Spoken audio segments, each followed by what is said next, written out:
Hey, what's up guys? John here. The eviction moratorium in Los Angeles was just extended until February. And I think that all smart landlords have something that they can learn from this, especially landlords in California, New York, Chicago, Atlanta, Boston, Philly, all the big cities that are relatively run similarly can learn what's happening in Los Angeles is likely going to be something that could happen in those cities because they are very, very similar when it comes to real estate policy.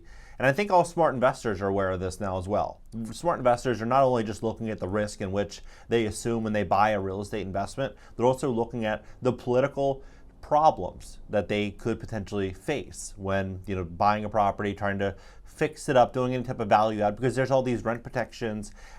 Some places even have the eviction moratoriums like Los Angeles, but they have all of these new policies that are going to make it very challenging for a smart and savvy landlord to be able to increase rents or extract additional value from the property. What I think ultimately is going to be happening here is I think that the burden of owning properties in places like Los Angeles and New York and some of the other locations I mentioned are going to grow so much over the next 5 years that I think it's going to deter many landlords and investors from investing in these cities. Take a look at what's going on here. It's pretty unbelievable. I personally believe that they were going to keep this eviction moratorium at minimum until 2025. And I said that about 2 years ago, like summertime-ish in 2020. And that's what I said. We are going to see this thing continue to get rolled out. There's no way it's not going to. And then I ended up selling a multifamily property there when everyone, when there was a little lapse in it and everyone thought that it was over. Take a look at this. You're going to see by the wording in which they use that there's no way that this is going to be done in February. And this is just a word to all the smart investors. I'm not saying do not invest in LA. Like I love Los Angeles. It's more of a love-hate relationship. I love a lot of things about it. I hate the way that it's run. But I still would buy property in Los Angeles. It just wouldn't be multifamily. It would be more of an office building that was poorly managed, maybe with 50 or 60% vacancy, where the landlord was in extreme distress, and I could buy it and I could utilize some of the current zoning regulations that just went into law to where you could repurpose it as housing. I would not mind at all buying a deal like that, repurposing it as a housing, and not actually leasing it, simply just selling the dream to an owner user that would want to buy it. For example, you buy it for $1 million, $1.5 million, you're able to go spend a couple $100,000 in it, $1 million, however much you spend, and then you're able to get just a crazy multiple on it. Of course, anyone would do that. Same thing with mom and pop hotels. You have Project Roomkey in California. They were buying up tons and tons of mom and pop hotels.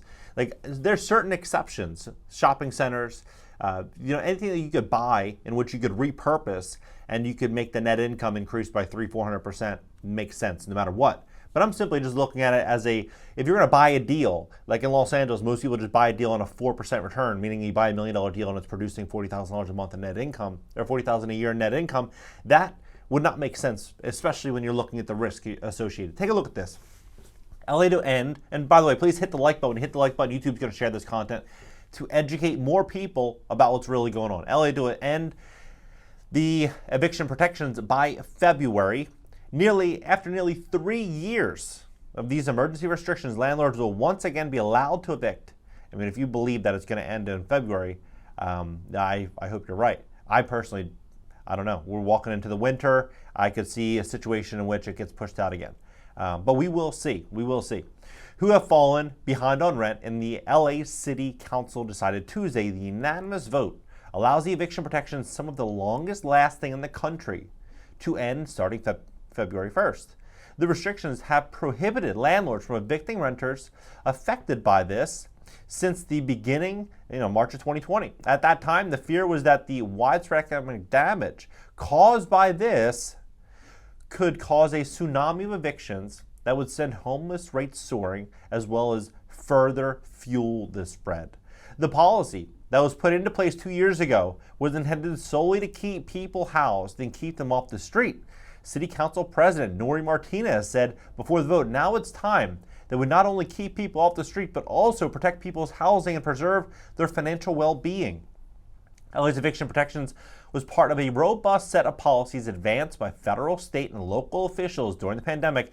Tenants in the city of Los Angeles received $1.5 billion in rental assistance, according to LA housing officials, in an effort to keep renters in their homes. And by the way, only rumor is only about 2 to 4% of all the funds in California were actually distributed to the landlords. So throughout that entire period, not all of California has the eviction moratorium. Certain pockets of it, they have the moratorium.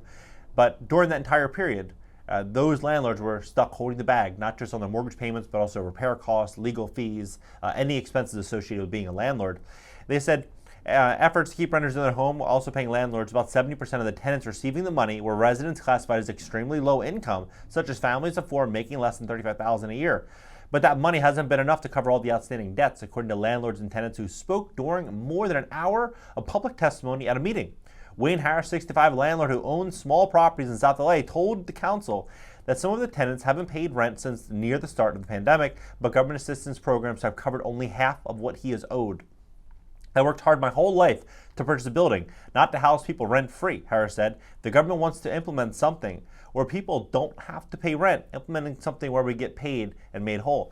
And a lot of people, when they think of a landlord, they think of, like Mr. Burns from The Simpsons or some, greedy, heartless person. But the reality is, you go to Los Angeles, you go to many places all around the country, it's mom and pops. They might own a deli, they might own work as a teacher. They bought a duplex 30 years ago. 76% of all landlords in America are mom and pop. So the idea that some of these mom and pop investors, they're making as much money in some cases as the tenant themselves.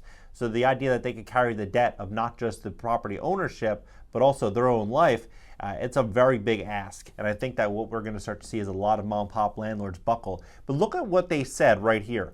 He said, "We are learning to live with the new normal.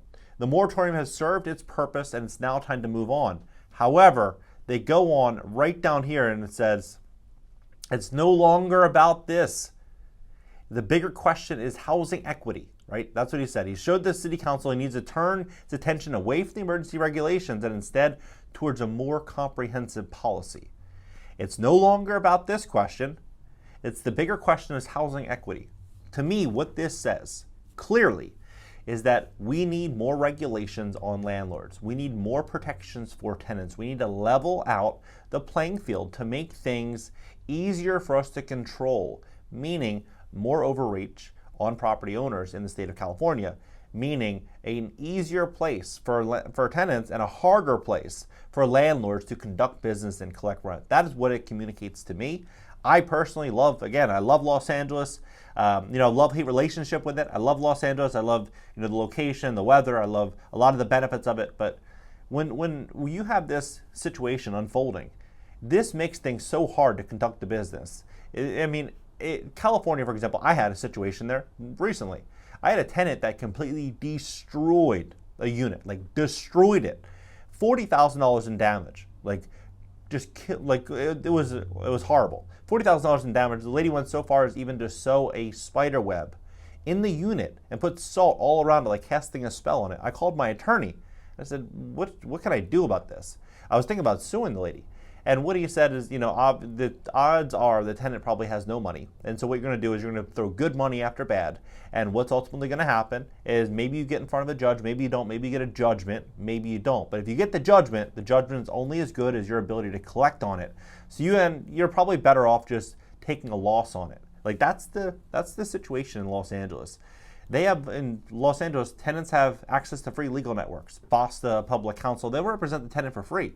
If you are a landlord, you are going to be coming out of pocket to defend yourself on top of already, assuming all the losses. Now, I feel bad for a lot of these landlords in Los Angeles right now. Over 700,000 tenants currently behind on rent in just LA County alone.